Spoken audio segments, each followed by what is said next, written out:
Good morning, this is John at Transformations Garden Services. This is my job today. It's like restoring these borders. Obviously there hasn't been touched so much this year so far. So leaves up and turning over borders, reshaping, and just a bit of TLC here.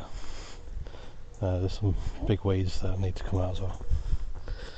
So I use Garten as my main tool selections, and these are some of the tools that I might be using today. So what I'll do is I'll get started, probably a rake up, and then start getting into the borders. So I've got the attachment here. It's the springboard rake, and this is I do believe the 90 centimetre, which converts to a 150 pole. Easy to store because of its size, and easy to handle. So it's nice and secure there. It's like I like the idea of that it's got 3 settings. This is obviously to be the longest, so I can get right into the border. But for manual use, all I do is have it on the middle setting. And yeah, away we go. It's like with the wall bars and stuff, yeah, I can't think of a better tool to use, to be honest. You know, since I'm a professional gardener, I want to be professional, look professional, and it's all about speed. Speed is always the customer's thing. It's like, God, you've done that quick, didn't you? It's like, well, yeah, because I have the right tools. And I think that's what it's all about, really. Image, look, practicality with your tools. Even now, so I've done all that, I can switch the tool back to that another tool, and yeah, there you go. So now I'm just going to collect all this, and I'll continue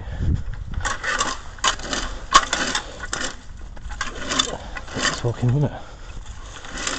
So the next thing to come out is the weeds, obviously.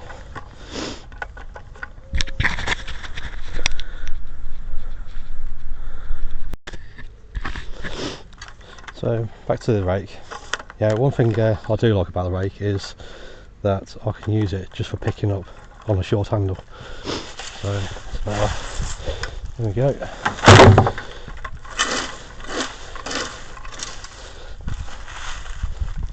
And I've got control over my arm, and it's easy to switch around on the arm because it's not a great big pole. If I had it fully extended, obviously I've got a bigger problem, haven't I? So obviously I've got all that to deal with, cumbersome. If I shorten it, I've got more control, and it's handy for when you're underneath trees, because obviously your mobility is restricted. Even now I can get right under here and not damage.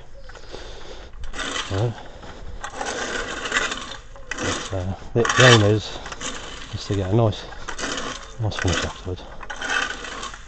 Not too fussed about the blade bills because they've gone over now. It's like I will pull them back.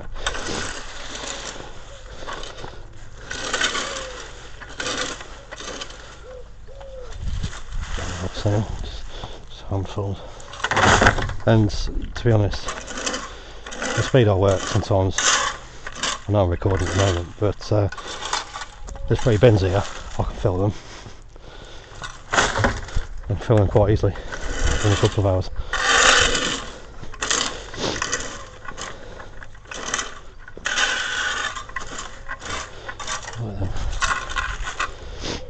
So that's almost done.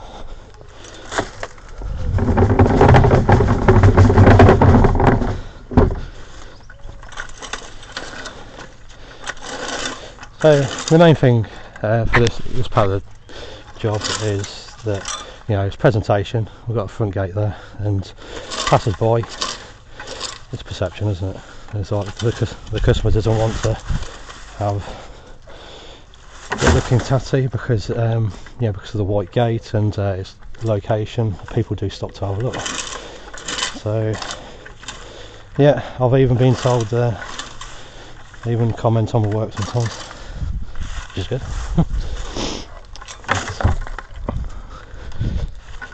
Right. So next step is to get some of these bigger weeds out. I love this stuff. Right then, so I'm going to get a fork, get some of these out, and there's a tool I'd like to show you in a minute regarding extraction of taproot weeds. So just hold on.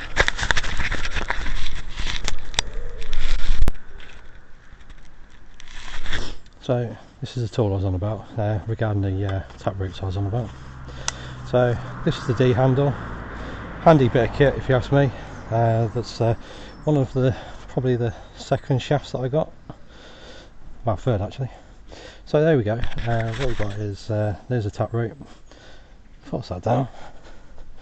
Hopefully that'll scoop round and you'll get that little lighter there. There it comes. On that occasion it was a bit of a fail, but what we do is when it comes to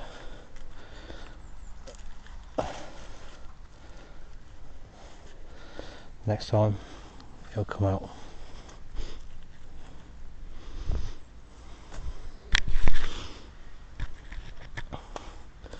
So we'll do another one. That's it, there we go. So get in. Twist round. I think that'll take that out. There we have it. There's a taproot. So okay, we had one more fail, but that was a good example of another one. But yeah, good bit of kit. I actually use it for doing lawns, you know, and just replace it with neighbouring soil or some compost with a bit of grass seed, or just close it up by using two forks, you know, sort of levering forks together, and that'll close the actual hole up, you know, in the lawn. And just if there's any big holes where the forks have been, just add a bit of soil into there, and then it'll end up looking as if like you haven't touched it.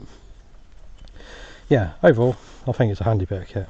The other thing I use this for is went to a farm and they actually plant strawberries, and the holes this makes, because it is clay based soil, is actually it actually made a hole big enough to actually put the actual sets in. So they're literally, that is an amazing tool for planting strawberries.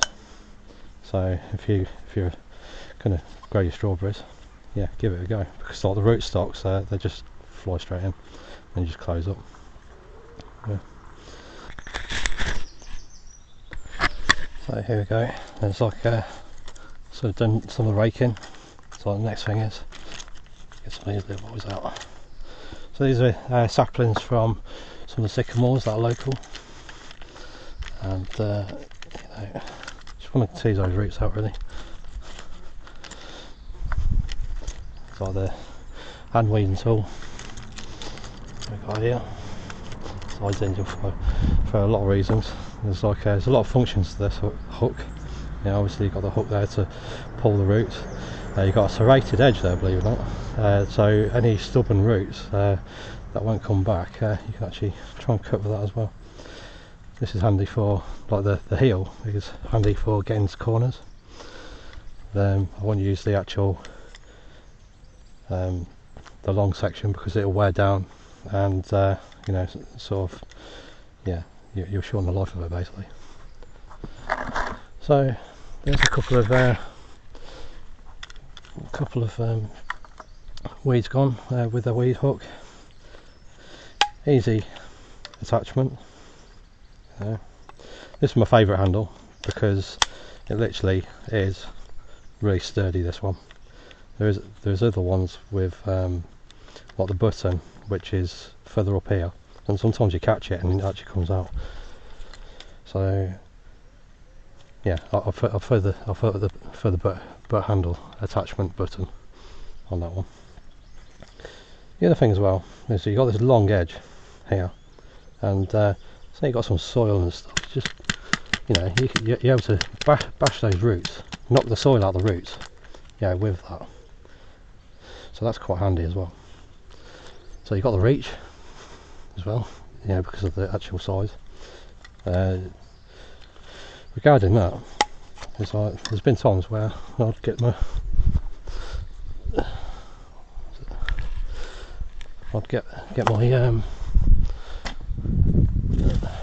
attachment on pole, and serves as a hoe as well.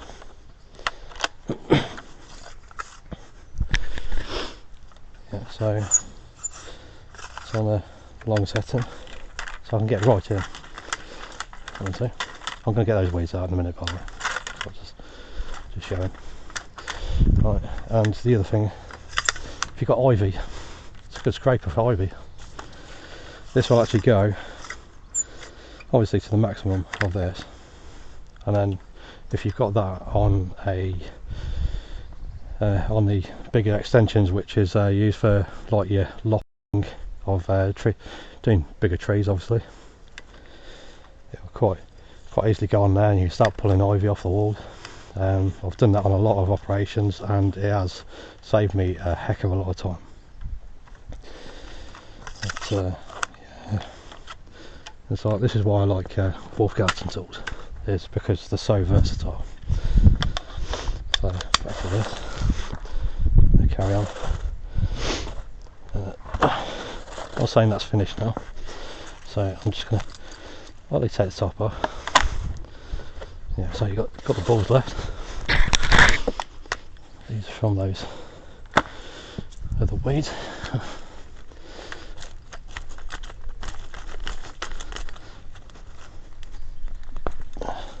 Just stopping that one.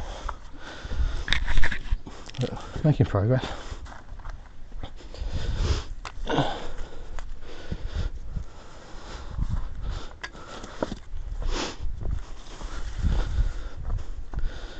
Going through. Got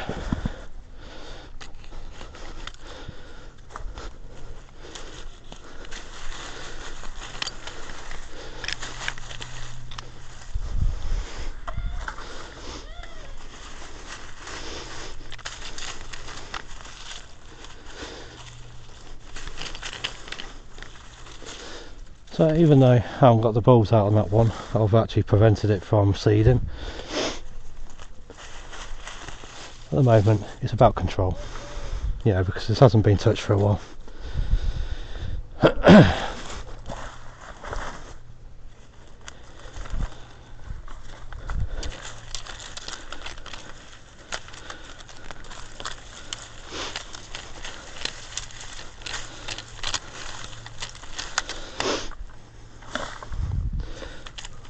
We've got willow herb, there's a conweed there.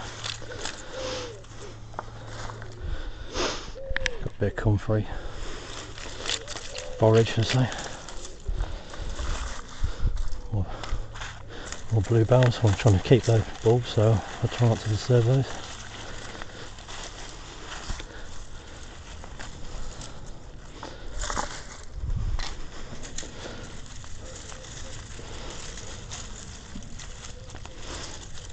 Just a nice little tug, just to ease them out.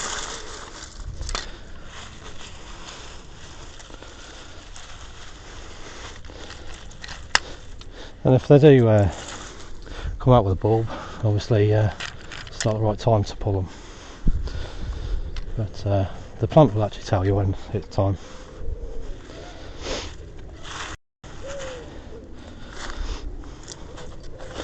Because what you don't want is when you pull the bulbs and you're taking nutrients from the plant, personally. And one of the main things is that you want to try and allow that bulb to as much nutrition values as possible.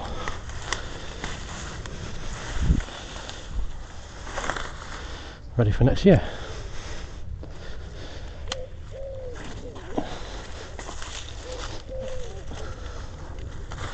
So we've got stingers in here. There's a bit of everything. It's all coming off the local area as well, you know. So I can grab the fork to get those two out. So yeah, so I use a strap fork, which is nothing special. It's a steel shaft. You know, I think I got it from B&Q. The thing is though, is to get these things out. It's such a nightmare. There you go, everywhere. They multiply through the bulbs and through the seeds they drop.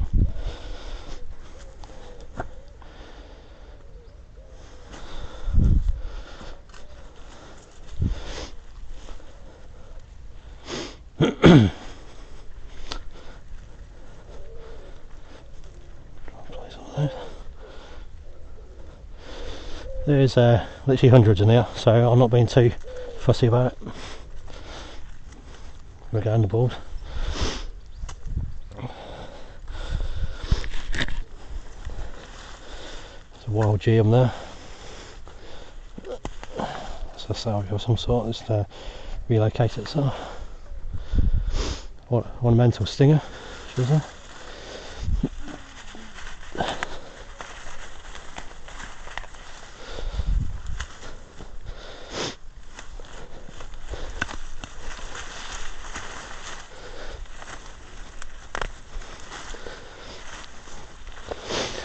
Just remember what I was saying is it's all about luck at the moment, because if you're going like me, it's like there's a lot going on here, and to be worrying about one weed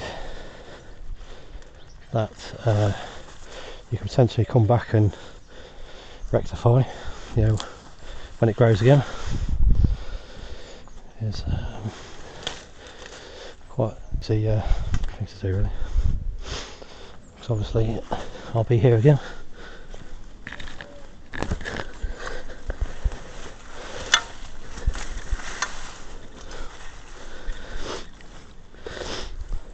You know, borage gets through, isn't it?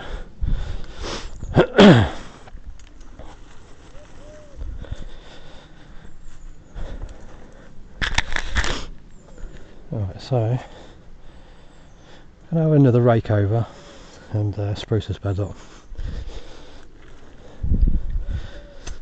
And the next part is to have a prune of those roses. Try and get them under control a bit. So we can find some stakes or just lighten that head up. The obelisk they're using is not exactly the right one for this, because obviously it's outgrowing the obelisk, so I need to get a taller one, really. Right, I'll stick to it.